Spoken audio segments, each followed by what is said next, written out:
Hola, buenos días. A estas alturas, tratar de explicarles la importancia que tiene la ciberseguridad creo que ya no es necesario. Así que el interés del webinar de hoy se comprende solo con repetir su título. La Brigada de Ciberseguridad, presente y futuro. En esta ocasión vamos a conocer algo más acerca de este ámbito gracias a una sesión que nos trae la compañía Thales y que organiza IDS Connect.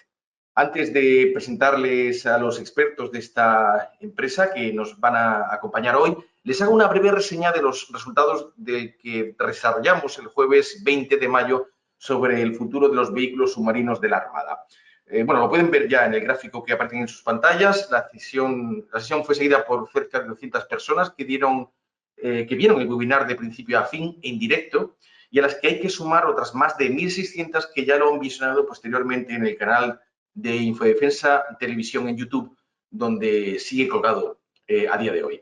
Muchas gracias por esas casi 2.000 visualizaciones que llevamos de momento de esa sesión y también gracias por la buena calificación que nos han dado.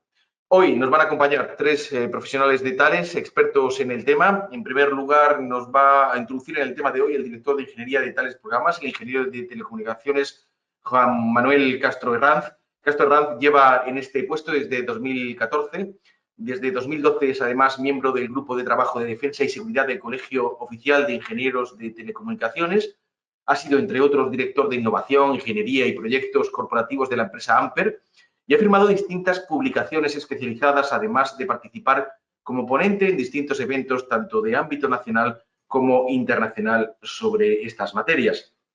Tras su intervención nos hablará principalmente del ámbito de mando y control, el responsable de producto de sistemas de información y responsable de innovación de Thales Programas, Gonzalo Arechaga Tarruel.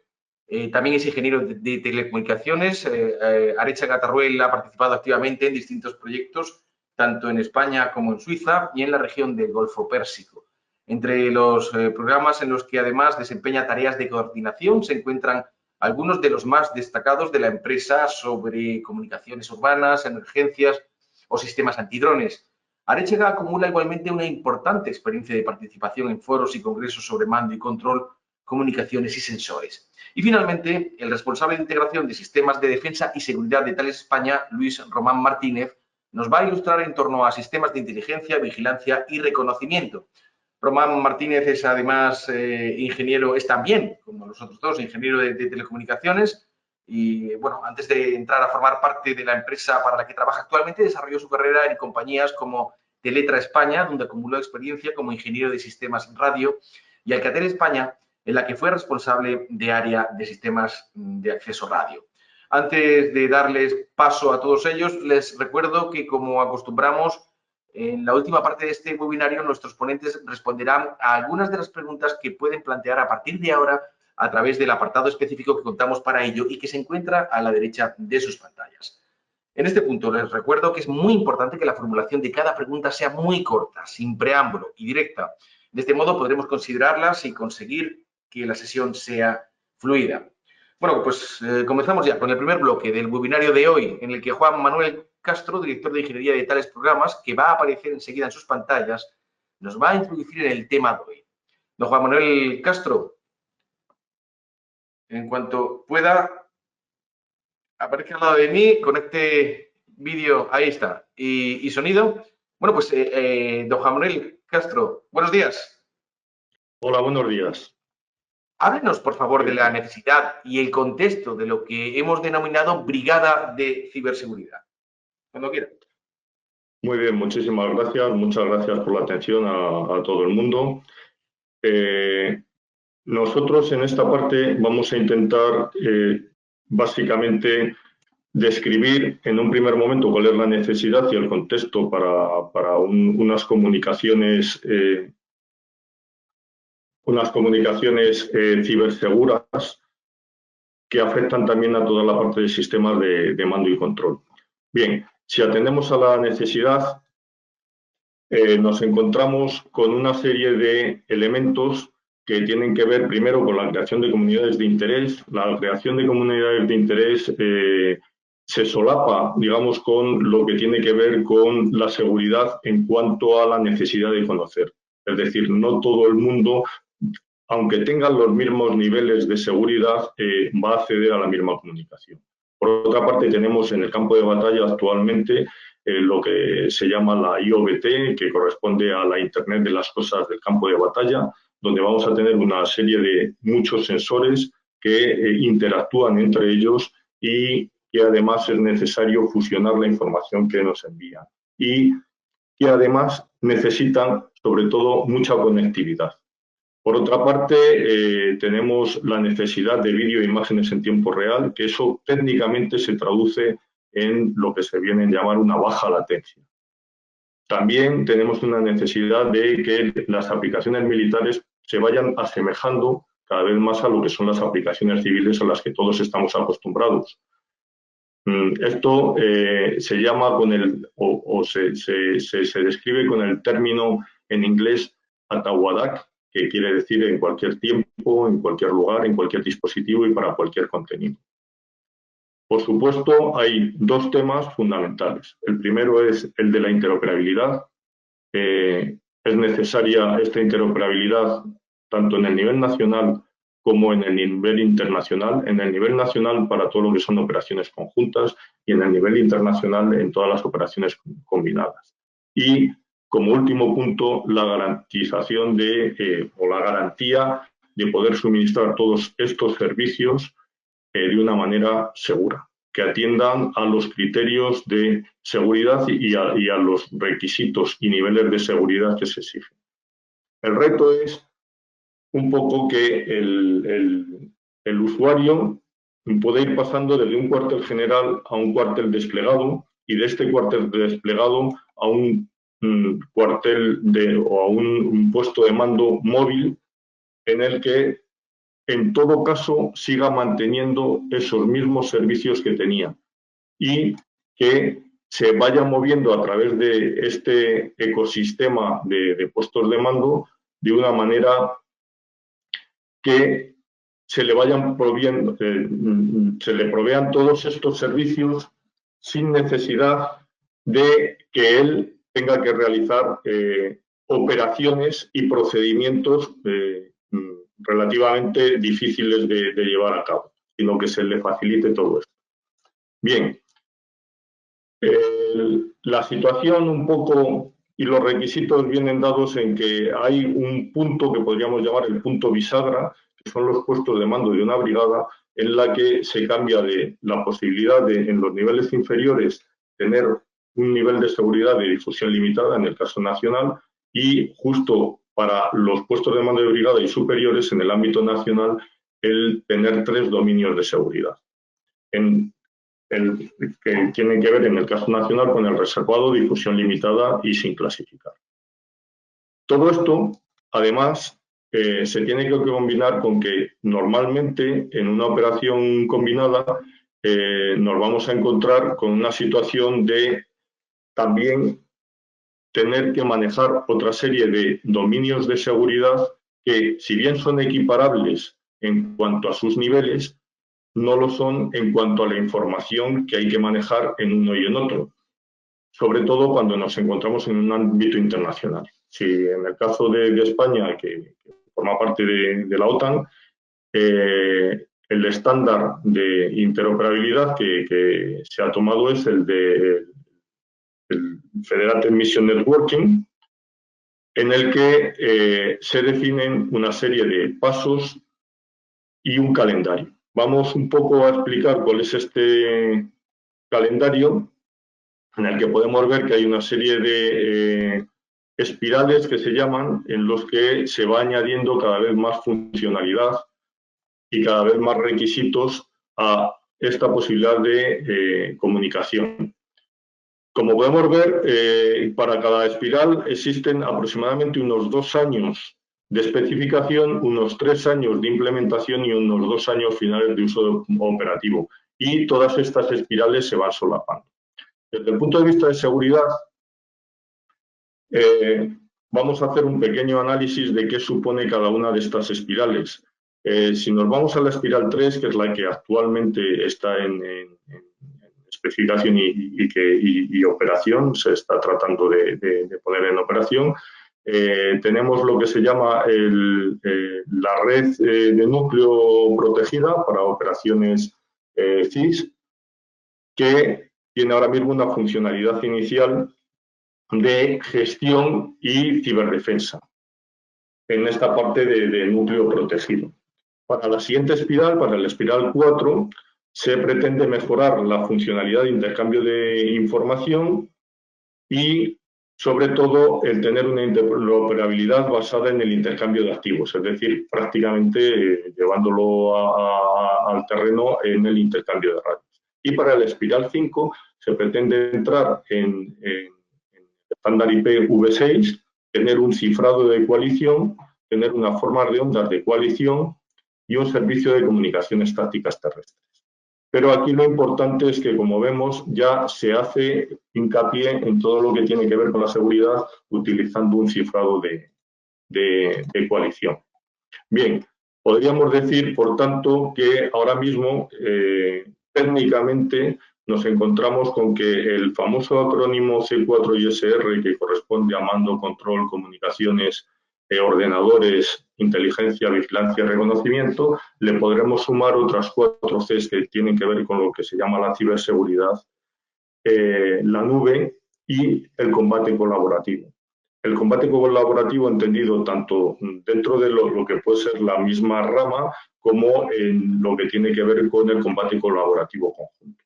Y bueno, esto es un poco la necesidad y el contexto al que hacía referencia Ginés. Gracias, señor Castro. Bueno, pues una vez que estamos situados, ahora nos puede ahondar algo más en el reto que nos abre todo esto y la respuesta que se le puede dar, ¿no es así? Muy bien, muchas gracias. Efectivamente, el reto al que nos enfrentamos desde el punto de vista de herramientas y desde el punto de vista técnico es el poder hacer una definición de una arquitectura común entre dominios y una definición de estándares que nos permitan como habíamos comentado anteriormente, el bajar, y es un término muy técnico, la latencia de la red y darle una mayor resiliencia. ¿Esto qué significa? Esto significa que hay que llevar la capacidad de procesado y la capacidad de almacenamiento lo más cerca posible de los elementos que están desplegados. Y para poder hacer eso, nos encontramos con una situación que la resuelve lo que se ha venido a llamar en inglés el Edge Computing, es decir, la capacidad de poner proceso y almacenamiento lo más cerca posible de todos los elementos que son móviles. Otro tema que es fundamental es el resolver todo lo que tiene que ver con los servicios de combate colaborativo interdominios. Cuando hablamos de interdominios hablamos de lo que es tierra, mar, aire, espacio y ciberespacio. Estos servicios de combate colaborativo, para poderse llevar a cabo, es necesario fundamentalmente que se definan estos estándares y se definan los estándares de seguridad en los que se tienen que apoyar. Bien, el otro reto al que nos enfrentamos es que técnicamente hay una auténtica panoplia de elementos que se despliegan, sobre todo en lo que tiene que ver con sistemas de información y comunicaciones. La gestión de todos estos elementos, la monitorización y la puesta en marcha es algo que técnicamente requiere de unos conocimientos y habilidades que no todo el mundo tiene y no todas las organizaciones tienen la oportunidad de tener los expertos para llevarlo a cabo. Es, por tanto, necesario la automatización de todos estos procesos desde la puesta en marcha, la puesta en explotación, el despliegue y, una vez que se tienen los elementos desplegados, su monitorización y capacidad de respuesta en caso de problemas como pueden ser la congestión, los fallos de servicio, etcétera, etcétera. Es pues un reto el poder aunar y simplificar todos estos procesos a la vez que se automatizan. Para ello es la inteligencia artificial una de las tecnologías en las que hay que basarse para poder desplegar los elementos técnicos que permitan realizar una gestión coordinada y coherente de todos estos medios y simplificada. Bien, al final podemos decir que la respuesta se corresponde con una coherencia en el extremo a extremo. Es decir, hay que realizar una orquestación. La palabra orquestación se está utilizando mucho, sobre todo para todo lo que tiene que ver con el despliegue de elementos en nube, de recursos de red, de recursos de aplicación y, sobre todo, de toda la parte de dominios de seguridad. ¿Esto qué significa? Actualmente no existen todavía una estandarización de lo que podríamos llamar los protocolos de orquestación. Y es fundamental que se avance en los próximos años, pero a muy corto periodo de tiempo, en que estos protocolos de orquestación se estandaricen. Se estandaricen y además se estandaricen desde un punto de vista de protocolos de orquestación seguros. Por otra parte, hay otro tema que hay que abordar que tiene que ver sobre todo con la capacidad de las redes de dar una continuidad al servicio. Para ello, hay que tener en cuenta que las capacidades de las redes, sobre todo de las redes cuando se entra en el mundo táctico, son muy variables y que desde las capacidades nominales a las capacidades reales que se tienen, nos encontramos con una situación en que podemos tener incluso una pérdida de un 90% de la capacidad real. Para ello existe ya un estándar que es el estándar 4731, que desde Thales proponemos que sea uno de los elementos clave para poder garantizar ese extremo a extremo y esa coherencia extremo a extremo. Y por mi parte, hasta aquí la presentación.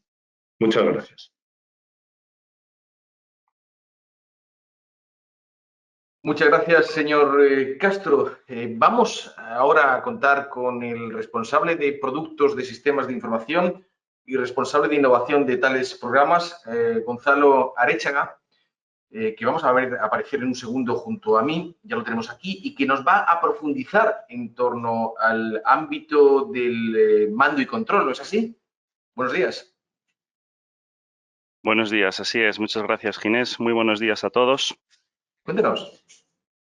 Sí, lo que hemos visto, muchas gracias a Juan Manuel por la introducción, es el entorno, el contexto en el que nos movemos. Si nos vamos más al terreno, a lo que realmente hay que explorar en zona de operaciones, en donde están las fuerzas desplegadas, uno de los conceptos principales que se va a utilizar es, por supuesto, el de la nube táctica, en el que se va a poder acceder a ella y poder intercambiar y tener más capacidades de computación de las que se tienen actualmente.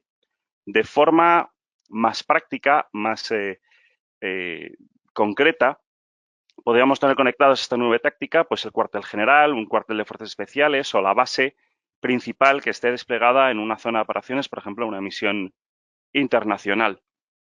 Pero también tenemos otros elementos conectados que se tienen que conectar directa o indirectamente, como puede ser todas las fuerzas desplegadas en la zona de operaciones, distintos vehículos, distintas unidades, con un sistema de mando y control táctico en el que se intercambian la información, mientras que en los conectados a esta nube táctica normalmente tendrán un sistema que llamamos de nivel operacional porque tienen que gestionar una o múltiples operaciones a la vez y en su totalidad.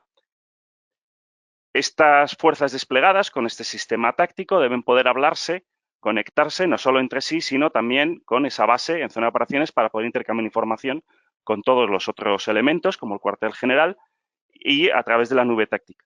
No significa que las fuerzas desplegadas tengan siempre acceso a la nube táctica, pero sí que necesitan de un ancho de banda superior al que tienen normalmente en el terreno para conectarse entre sí, para poder intercambiar más información y acceder a esos servicios de los que nos dispone la nube táctica. También podemos tener, como es un mero ejemplo, equipos de fuerzas especiales que normalmente están solo conectados entre sí o incluso desconectados, que en algún momento se conectan con el puesto de operación en la zona y, por supuesto, de forma similar al resto de fuerzas desplegadas con su cuartel general de fuerzas especiales, y toda esta información se va intercambiando a través de los distintos elementos de forma local y a través de la nube táctica. Una de las peculiaridades es que aunque dispongamos de esta nube táctica y podamos tener esta mayor capacidad, hay que garantizar en todo momento que se tiene un mínimo de comunicación para llevar a cabo la operación. A día de hoy, la voz, por ejemplo, lo que se suele llamar la malla de voz o la malla de mando, es fundamental mantenerla porque como mínimo hay que poder dar una orden. Aunque no puede intercambiar información o no puede intercambiar vídeos o imágenes o posiciones. Y hay que mantener un enlace mínimo de backup, de emergencia, entre, por ejemplo, la base en zona de operaciones y el cuartel general, en el caso de que, por el motivo que sea, no se pueda hacer uso de esa nube táctica. ¿Qué características consideramos desde tales que va a tener esta nube táctica? Evidentemente es una infraestructura en nube, en cloud, como es el término en inglés, que tiene que ser orientada a servicios. Los principales servicios que hacen falta en las zonas de despliegue, en las zonas de operaciones, son los de planeamiento, para poder decidir y crear todo el plan, cuáles van a ser las instrucciones que a priori va a haber que seguir, cuáles son las posiciones esperadas, los objetivos de la misión, y lo que se llaman los servicios de conducción, es decir, una vez que la misión ha empezado, poder hacer uso de herramientas que nos ayuden a que esa operación cumpla sus objetivos. Y el acceso a la información puede ser común desde esos puestos que hemos visto de alto nivel, pero también desde localizaciones remotas, que son los elementos, los vehículos, los soldados, los puestos de mando desplegados en cualquier localización que tengan tener acceso a esos servicios y a esa información. Esta nube debe estar gestionada desde territorio nacional, teniendo no solo el acceso, sino que el almacenamiento sea seguro, garantizando en todo momento que la información no se pierde, no se corrompe y no se puede acceder sin autorización. Esto nos va a permitir tener una red de información compartida entre todos los cuarteles generales en territorio nacional y entre esos puestos de mando desplegables o esas unidades desplegadas en zona de operaciones a través de un enlace que debe ser seguro. En el caso de que no lo sea, habrá que securizar ese enlace, que es precisamente una de las cosas críticas. La ciberseguridad, garantizar que esta información llega a todo el mundo como debe y que evidentemente podemos garantizar que no ha sido alterada en ningún momento. ¿Qué tipo de servicios nos necesitamos en esta nube táctica para estos sistemas de mando y control desplegados en la zona? Pues, por ejemplo, un planeamiento semiautomático, es decir, que aunque el operador es el que al final decide los puestos de mando en zona de operaciones o los cuarteles generales cuál va a ser el plan, les ayuden a hacer un planeamiento más rápido y con más información. Por ejemplo, comparando distintas alternativas o distintas líneas de acción de forma absolutamente automática, haciendo una simulación de posibles enfrentamientos a las fuerzas que pueda haber en la zona, en el caso de que pueda ser una misión de combate o se esperen posibles combates, para elegir la mejor alternativa con el menor número posible de bajas, de pérdidas de material y de daños colaterales, que es absolutamente imprescindible conforme a las reglas de enfrentamiento. El mantenimiento predictivo. Esto va a ayudar en zona de operaciones a trasladar menos material a priori y trasladar solo aquel que realmente vaya a poder ser necesario para mantener las fuerzas que hay desplegadas o para solicitar material antes de que se estropeen algunos elementos críticos, como por ejemplo los vehículos o los sistemas de armas. También para poder estar supervisando todo lo que es la zona de operaciones sin tener que estar permanentemente atento a todo lo que sucede, que pasan muchas cosas a la vez en un despliegue amplio. Poder definir el usuario en cualquier zona, tanto sea en el cuartel general o en la zona de operaciones o incluso en los vehículos, si se tiene acceso a estos servicios, para que le lance una alerta pues cuando un objetivo se acerca a cierta distancia, cuando entra o sale un objeto de interés de un área, etcétera. O incluso activando de forma automática contramedidas no letales, siempre conforme a lo que permitan las reglas de enfrentamiento, que son las normas que se aplican en caso de una misión militar. Asistentes de voz, algo que estamos muy acostumbrados a tener. Hoy en día todo el mundo coge su smartphone y le pide a su asistente, al que sea, grábame una nota que tengo que ir a las 12 al médico, o tengo que recoger a alguien, o tengo que ir al aeropuerto, acuérdate de que tengo que hacer algo. Eso a nivel de zona de operaciones todavía no está disponible, pero gracias a estos servicios sí que podrá estarlo. O análisis del lenguaje natural para conversión automática de texto a voz o voz a texto. Y, por supuesto, utilizando técnicas, como ya se ha mencionado, de Big Data, de lo que se conoce como Machine Learning y de inteligencia artificial. Todo esto, además, hay que tener en cuenta que en zona de operaciones no siempre vamos a tener acceso de forma directa a esta nube táctica. Con lo cual, lo que proponemos es una nube táctica en zona de operaciones, una nube local con unas capacidades algo más reducidas, instalado, por ejemplo, en un vehículo, en un camión o en un shelter, que es como un contenedor que puede instalarse sobre distintos vehículos y desplegarse donde haga falta, donde estén todos los servidores, todos los equipos necesarios, todo el sistema de routing, todo el software de control y conectado a esa nube en territorio nacional. De forma que tengamos en local, en la zona desplegada, una réplica de los datos y los servicios críticos, no de todos, sino de aquellos que nos sean más imprescindibles para nuestra misión. Y que los puestos de mando y los vehículos en la zona tengan acceso a esta nube local. Para eso hace falta un medio de alto ancho de banda que no siempre está disponible a día de hoy, pero que se espera que lo esté, por ejemplo, con las nuevas radios definidas con software, que es un nuevo paradigma de comunicaciones. De tal forma que cuando la misión está ya en operación, hay que tener en cuenta que, como he comentado, no siempre podemos depender de que tengamos acceso a esa nube. Hay que tener un mínimo de capacidad de funcionar aislado a estos sistemas de mando y control en zona de operaciones, en los vehículos, en los puestos de mando, para garantizar que vamos a poder seguir llevando a cabo nuestras funciones. Tener el Edge Computing también es algo fundamental. Acercar, como ha comentado Juan Manuel, esas capacidades de cálculo lo más cerca posible a donde estamos, teniendo en cuenta que no va a ser toda la capacidad que se dispone, por ejemplo, con la totalidad de la nube. Y algo muy importante que no siempre se tiene en cuenta es que cuando ya ha empezado la operación, el volumen de datos que se emplea no es tan alto como cuando estamos planeando, que tenemos acceso a todo el histórico de misiones. Entonces hay que hacer uso de lo que se llama la inteligencia artificial frugal, es decir, aplicar estas técnicas, pero cuando el volumen de datos es mucho más bajo e incluso también teniendo en cuenta que las capacidades de computación son algo menores. Entonces, de esta forma, hemos visto una primera aproximación de cómo podemos conectar los sistemas de mando y control con esas capacidades de la nube táctica.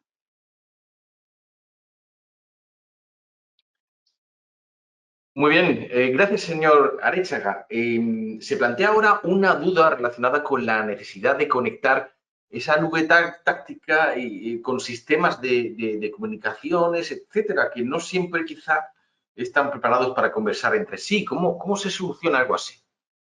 Pues para eso, bueno, sobre todo lo primero y lo fundamental es usar estándares en la medida de lo posible. No siempre existen, pero la OTAN está haciendo un gran esfuerzo en la definición de esos estándares. En un ejemplo, vamos a poner un par de ejemplos prácticos de cómo se puede hacer esto. Tenemos, como explicaba, esa nube táctica nacional con el cuartel general, con las principales bases en zona de operaciones. Esta nube que comentaba, esta nube táctica local, desplegada en la zona donde tengo mis puestos de mando, donde puede que los sistemas como los vehículos con un mando y control táctico tengan acceso a ella. Entonces, Thales ha introducido un concepto de interoperabilidad entre comunicaciones y entre sistemas que hemos llamado Neuron. Creo que el nombre lo explica un poco todo en sí, es como el cerebro, parte del cerebro que nos permite hacer la conexión, que nos va a permitir, por un lado, conectar las dos nubes entre sí de forma automática sin que los operadores tengan que ocuparse de ello.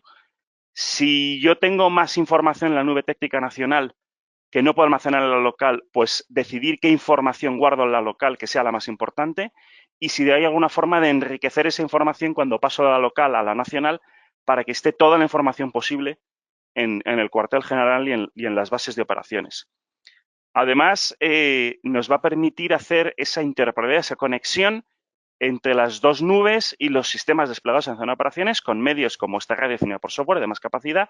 Y es fundamental utilizar técnicas de etiquetado seguro. De hecho, ya hay un STANAG que está pendiente de aprobación para esto, que nos va a permitir marcar si la información es o no es para mí, cuál es el nivel de seguridad que lleva asociada, y para eso también es muy importante desplegar diodos que garanticen que la información que va de un nivel a otro, que no tiene el mismo nivel de seguridad, no salga, no haya pérdidas de información de una red segura a una red no segura. Y todo ello siempre, por supuesto, en el caso de los despliegues nacionales, conforme a unas normas que son las CCN-STIC del Centro Criptológico Nacional, que hay que cumplir siempre que hay un despliegue y siempre que hay que tener en cuenta temas de seguridad. Esto a nivel nacional, porque puede llamar que algunos de estos sistemas no, aunque hay unos estándares nacionales, como por ejemplo se llama IDT, de datos tácticos para intercambiar, pero hay sistemas que todavía no se han actualizado y con este mecanismo podemos hacer esta probabilidad. Pero nosotros nunca trabajamos en aislado normalmente en operaciones, solemos trabajar con otras fuerzas y cada vez más, como es por ejemplo el despliegue de España en los países bálticos o en Mali para la seguridad en el Sahel. De tal forma que si yo tengo mis vehículos en la zona desplegados con esta nube táctica, de nuevo con el mismo esquema, con la misma solución que hemos llamado Neuron y por medio de radios de alta capacidad de transmisión de datos, podemos intercambiar la información que necesitamos tanto de zona de operaciones como de la parte del cuartel general. De nuevo, igual, es fundamental el etiquetado seguro y el poner diodos para evitar que haya pérdidas de información y poder conectarnos por medio de estándares internacionales con otros sistemas. El más utilizado hoy en día es MIP, que es el que utiliza FMN, la Federated Mission Network, que ha explicado don Juan Manuel antes de la OTAN, el estándar de conectividad, pero hay otros estándares que también se utilizan como FFT para intercambio de posiciones, el JTS para, para los soldados o el NVG para los grandes sistemas de alto nivel de la OTAN. Y, de nuevo, siempre conforme a las normas de seguridad, asegurando siempre no solo los equipos radios, sino todos los ordenadores y todos los equipos y todos los puntos de comunicación.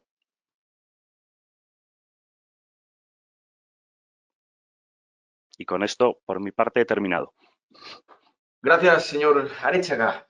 Bueno, ahora es el turno del responsable de integración de sistemas de defensa y seguridad de Thales España, Luis Román, que nos va a acompañar enseguida y que nos va a introducir en los sistemas de inteligencia, vigilancia y reconocimiento presentes en este ámbito, en la actualidad.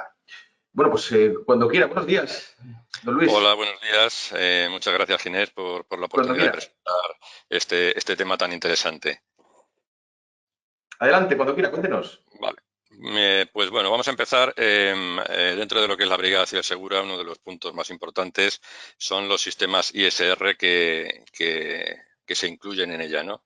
Mi presentación va a consistir en mostrar cuál es el estado actual de dichos sistemas ISR y qué es lo que se espera de ellos en el futuro, qué evolución van a tener. El sistema ISR, como bueno, me imagino que la mayoría de la audiencia conocerá, pues significa inteligencia, vigilancia, reconocimiento, y actualmente son sistemas que van recolectando y van procesando información en el entorno, y esta información la retransmiten en función pues, de unas comunicaciones limitadas a otro lugar del campo de batalla donde hay un equipo que es el que toma decisiones.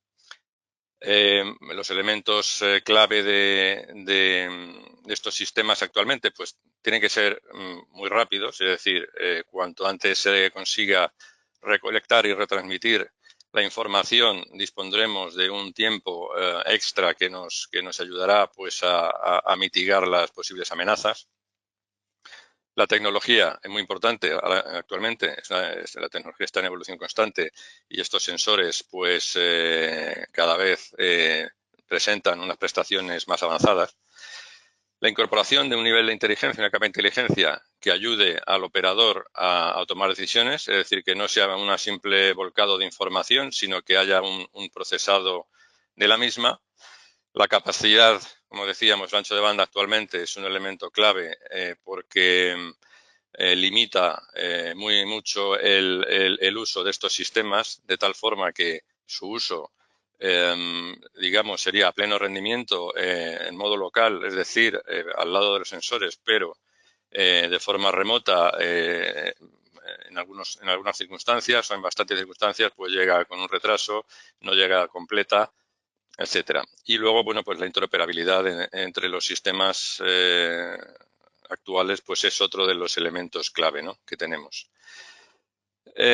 Como bien he comentado antes, los sistemas ISR actuales, bueno, pues son los típicos que ya todos conocen: cámaras, radares, sistemas láser, electromagnéticos, todo aquello que pueda recopilar información de un entorno que esté bajo vigilancia y se instalan en todas partes, es decir, en tierra, que es donde nos vamos a focalizar hoy en día con el tema que nos compete de la Brigada Cibersegura, en distintos tipos de puestos, sean fijos, portátiles, vehiculares, pero también se ubican en mar, se ubican en el aire, y en el espacio van ubicados a bordo de satélites, ¿no?, de vigilancia.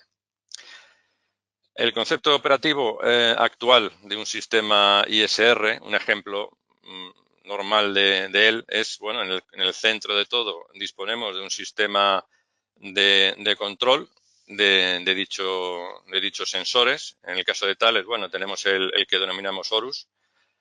Hay un proceso primero de detección de una posible amenaza que puede ser realizado, por ejemplo, por un radar, como uno de los detectores más utilizados. Esa detección nos va a dar una localización de la amenaza con unas coordenadas donde se sitúa.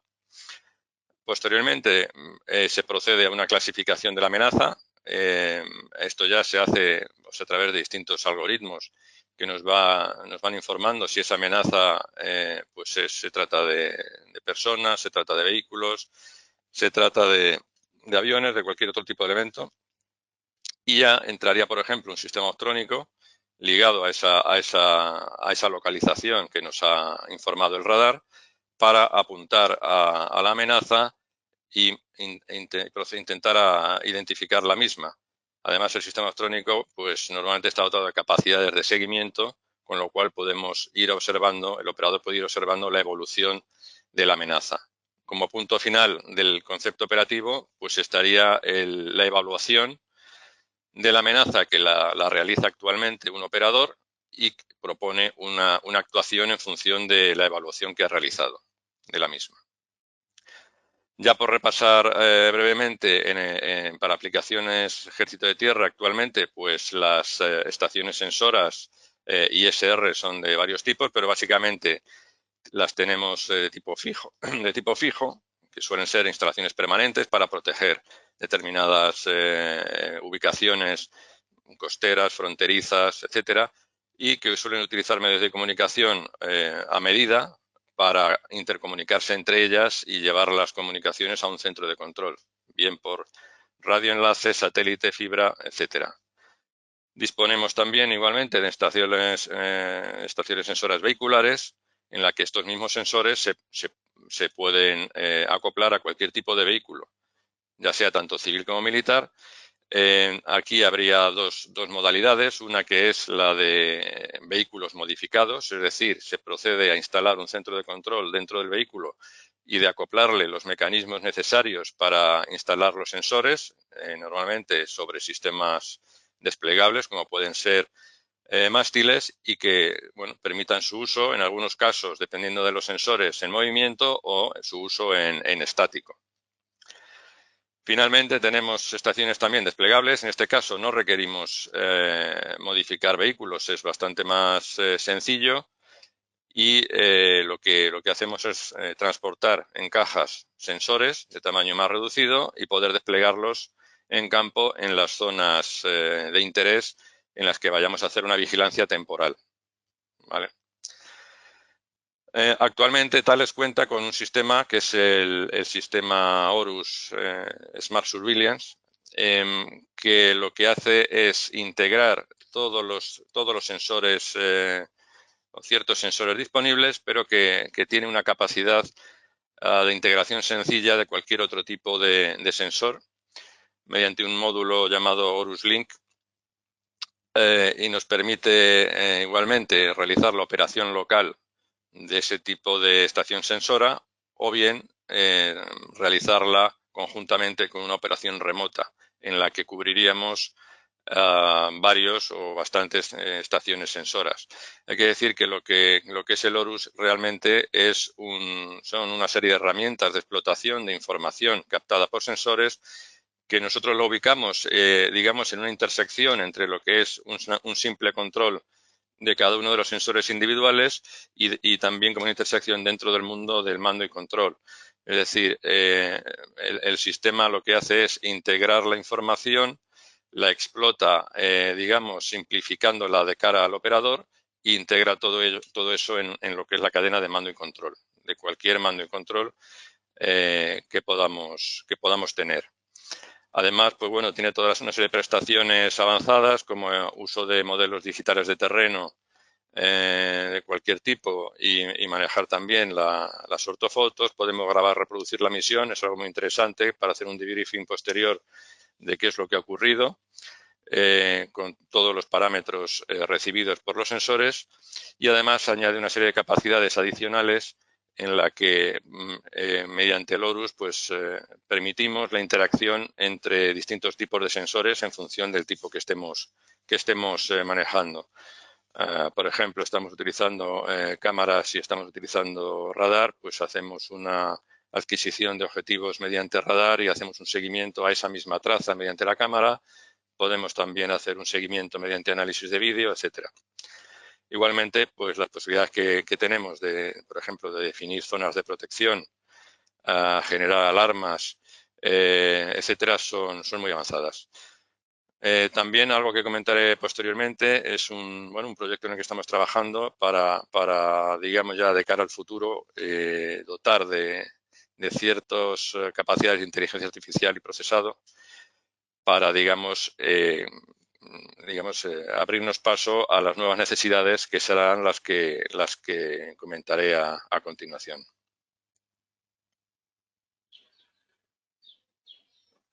Muchas gracias. A continuación, imagino que de lo que nos va a hablar va a ser del futuro, ¿no? Del futuro de estos sistemas ISR. ¿Qué está por llegar, señor Román? Correcto. ¿Cuál es el futuro de estos sistemas? Pues no cabe otra que estos sistemas se van a englobar dentro del concepto IoBT, que es el de Internet of Battle Things. Es una variante militar del concepto que estamos, digamos, habituados a escuchar dentro de la parte civil del IoT. Igualmente, el campo de batalla pues, va a incluir multitud de dispositivos, no solamente los sensores que hemos comentado. Todos los dispositivos van a tratar de comunicarse entre ellos, actuar y colaborar, y además de conectarse con los humanos, ¿no? Todo esto, pues, ¿cómo se va a conseguir? Mediante tecnologías clave. La inteligencia artificial es una de ellas, porque nos va a permitir el filtrar, digamos, debido a la gran cantidad de sensores, filtrar la información antes de volcarla en la red mediante unas comunicaciones que deberán ser, en este caso, como veremos, de un ancho de banda superior. Por ejemplo, para tener una idea de que no solamente estamos hablando de sensores ISR, pues los dispositivos del IoBT van a ser, aparte de sensores, pueden ser municiones, pueden ser vehículos, pueden ser robots, incluso pues los dispositivos, lo que se llama wearables, que son sensores de vida, que incorporarán los propios soldados y que estarán monitorizados en todo momento, pues a través de un centro de control. ¿Qué aspectos clave vemos en el IoBT? Pues uno muy importante es la estandarización. Es decir, prevemos una gran variedad y cantidad de dispositivos de fabricantes distintos que realmente van a tener que pasar por un proceso de estandarización para poder interoperar. Si no, pues bueno, aquello podría ser un lío bastante importante, ¿no? En comunicaciones es un aspecto clave también. Vamos a necesitar un incremento de ancho de banda debido al incremento tan grande de dispositivos conectados. Este incremento sustancial de ancho de banda y necesidad de comunicaciones transversales requerirá, no puede ser de otra manera, del uso de las redes civiles, que actualmente son las que presentan un mayor desarrollo y una mayor capacidad. En este caso hablaremos ya no solo de, como decíamos, de retransmisión de información, sino de transmisión. Aquí toda la información debe llegar en tiempo real para que la toma de decisiones sea lo más rápida posible. Igualmente, se deben implementar mecanismos de seguridad dentro de estos estándares que aseguren que esta información transmitida por cualquiera de los dispositivos llega de forma totalmente segura. Los retos que tenemos con el IoT, pues básicamente el reto principal, bajo mi punto de vista, es hacer útil la información del IoT. Es decir,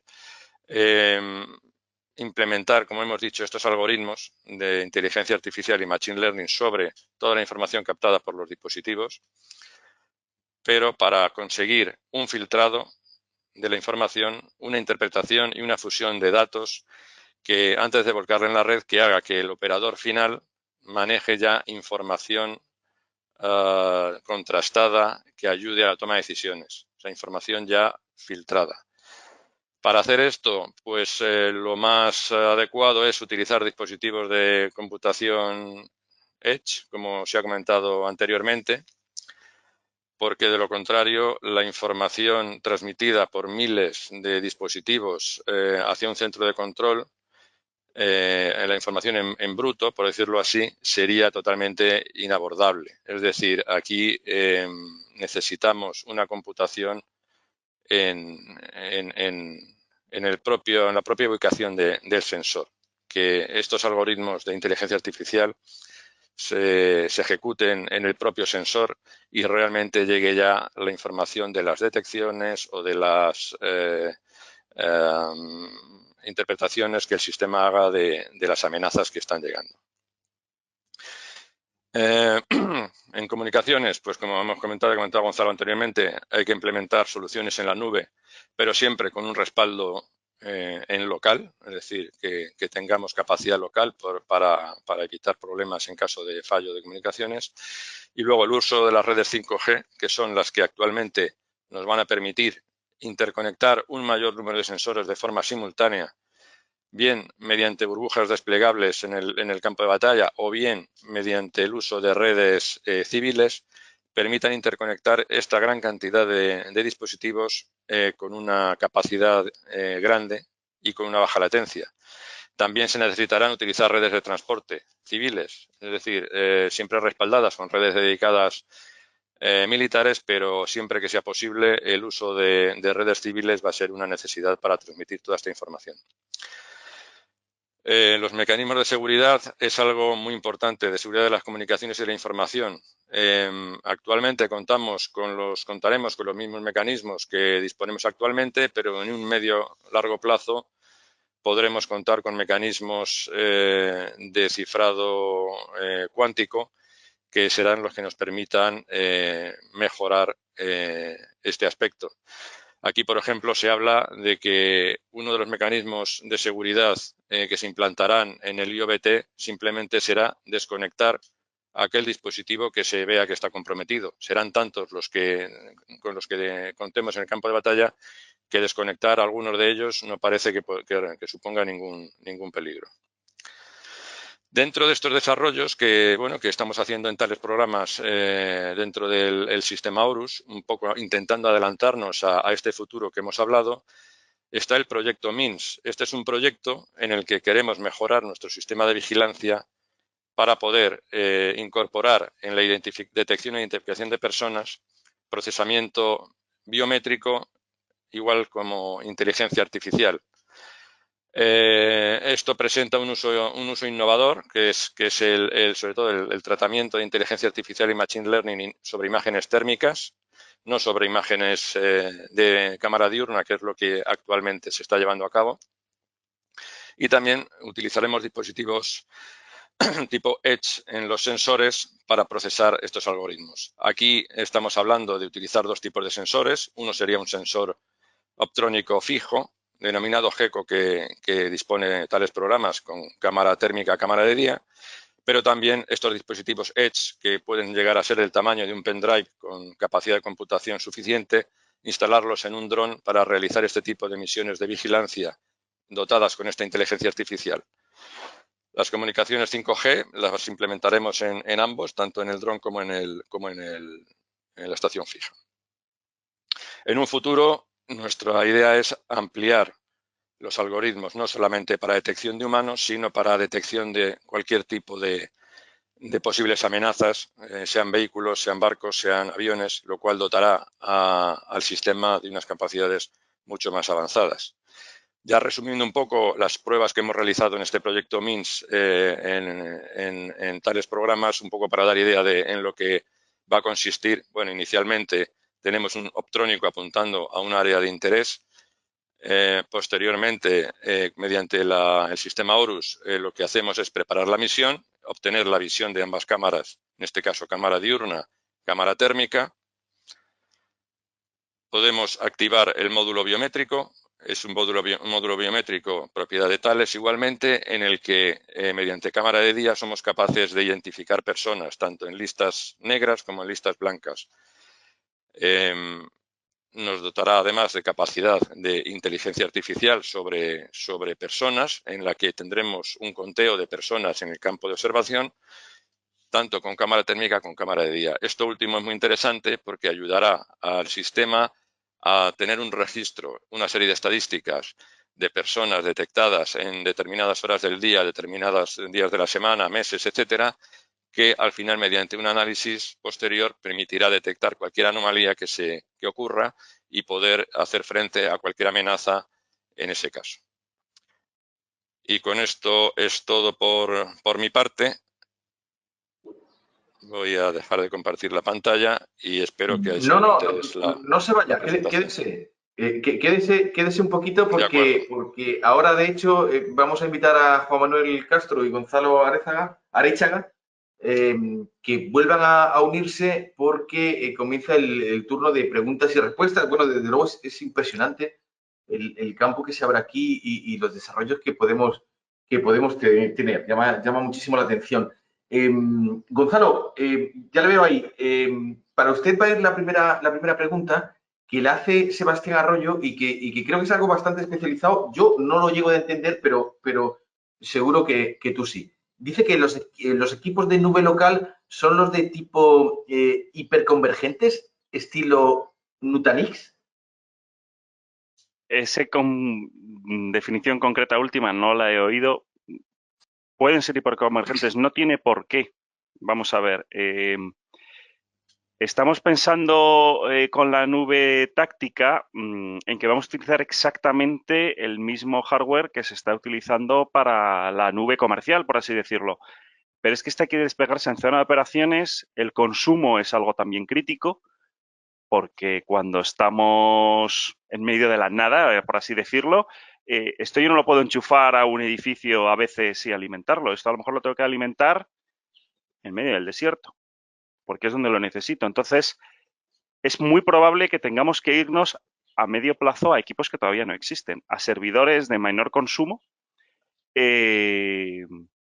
virtualización, por supuesto, y la hiperconvergencia es una de las posibilidades, indudablemente. Bueno, y también pregunta Sebastián Arroyo. Yo creo que esta pregunta puede ir para Juan Manuel o quizá quien me digáis, pero me parece que podría ir para él. Él plantea, ¿cómo saben que un dispositivo está comprometido?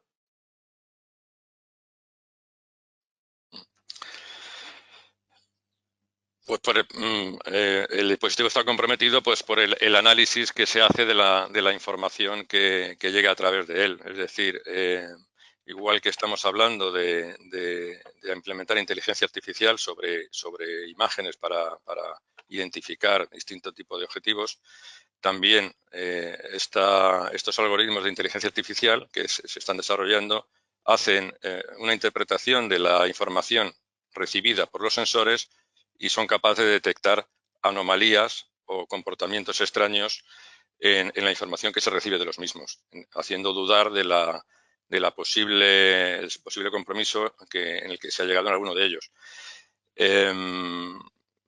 Esto, en este caso, como comentaba anteriormente, la parte más sencilla, en caso de que ese dispositivo no sea totalmente necesario para salir del paso, sería la desconexión del mismo. Y señor Castro, le planteo, ¿se ha notado un cambio en la sensibilidad que tenemos hacia todo lo relacionado con la ciberseguridad? Quizá hace unos años no le prestábamos la suficiente atención a estos temas, pero ahora que ya llevamos un cierto bagaje de informaciones sobre ataques muy serios, lo estamos viendo en su justa medida. ¿Cree que ya entendemos bien el nivel de este tipo de amenazas o todavía falta por saber más cosas para poder prestarle la atención que deberíamos? Hombre, es un tema realmente interesante. Es decir, todo el tema de ciberseguridad,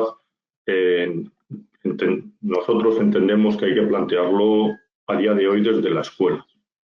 Y hacer conscientes a la gente, hay que plantear, o sea, lo lógico sería plantear toda una estructura de formación que empezase desde la escuela.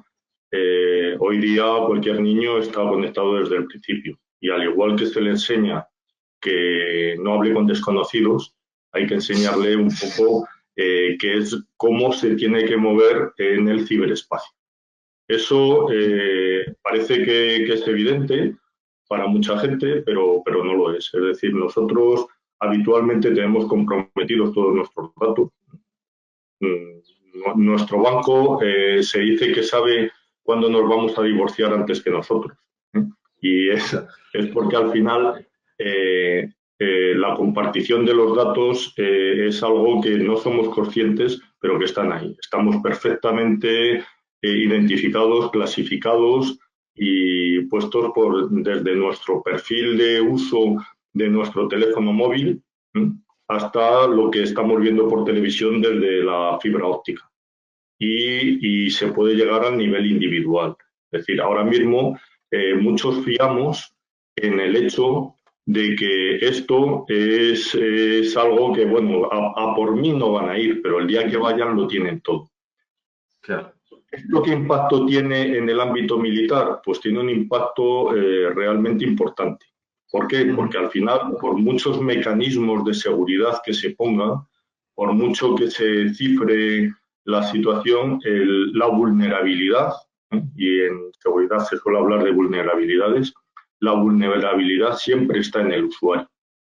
Entonces, por mucho que se haga en la formación, sobre todo en el uso de aquellos sistemas que son las aplicaciones finales que utiliza el usuario, es por ahí por donde habitualmente caemos todos, incluido el propio personal militar.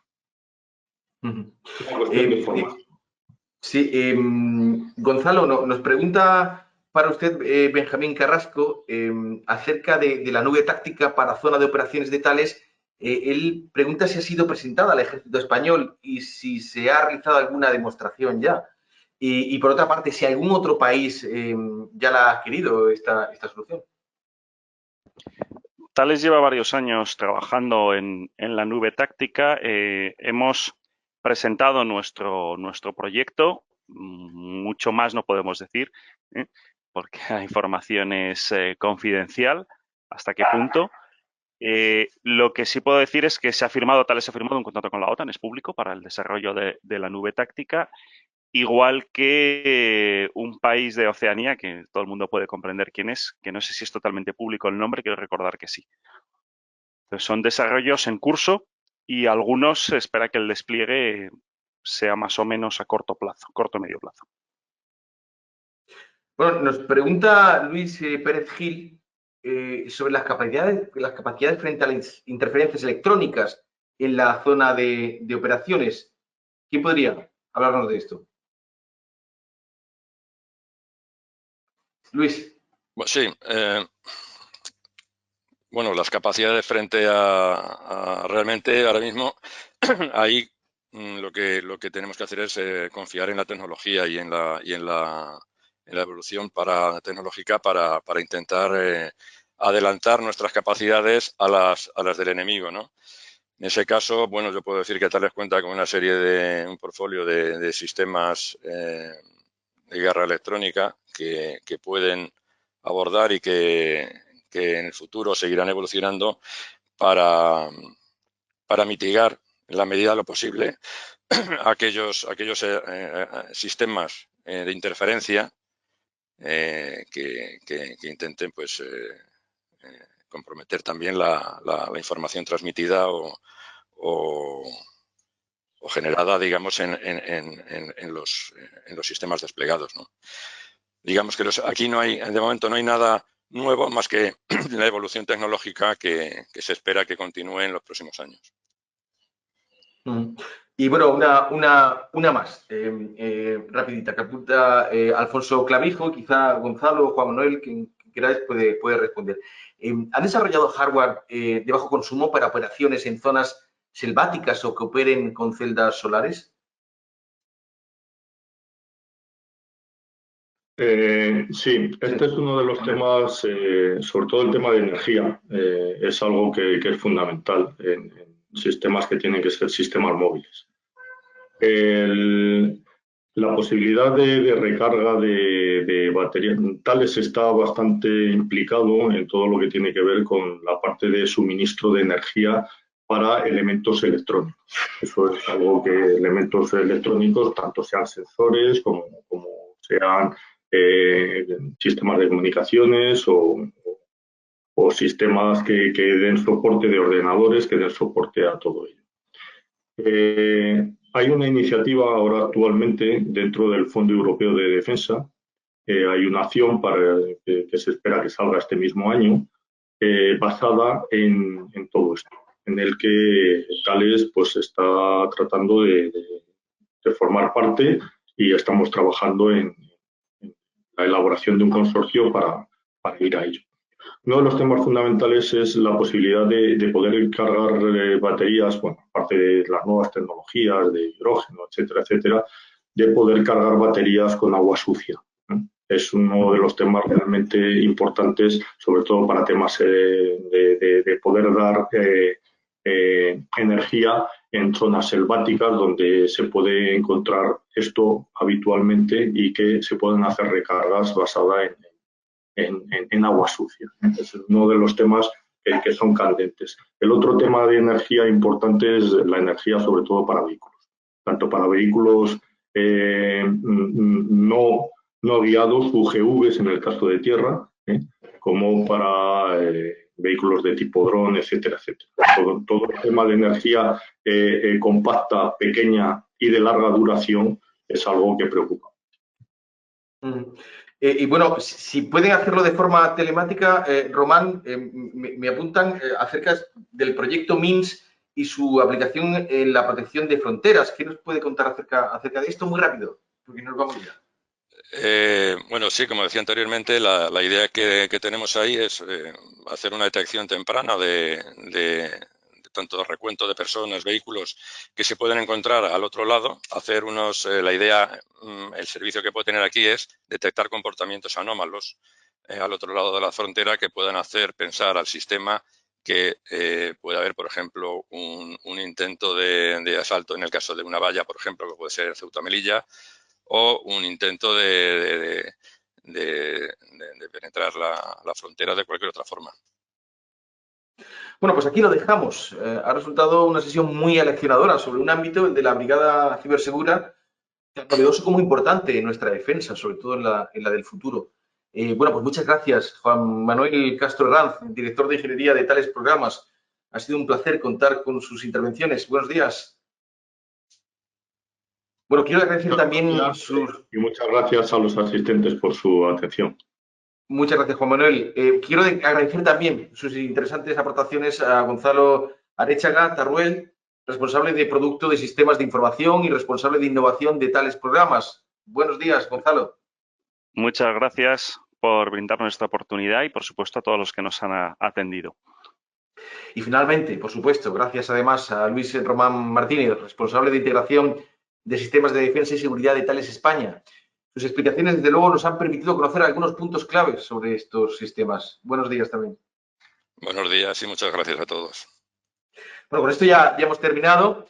Simplemente recordarle a nuestros seguidores de hoy que podrán visionar de nuevo esta sesión o las partes que les interesen y recomendarla porque pronto estará disponible en nuestro canal Infodefensa Televisión de YouTube. En nuestro portal de información, infodefensa.com, va a recoger además en algunas piezas lo que ha dado de sí este interesante encuentro de hoy, del que solo me queda agradecer a la compañía Thales su desarrollo. Nos veremos en un próximo encuentro digital de IDS Connect. Siguen informados en infodefensa.com, infodrone.es e infodespacial.com, donde les anunciaremos nuestras próximas sesiones. Que tengan muy buen día. Muchas gracias a todos. Adiós.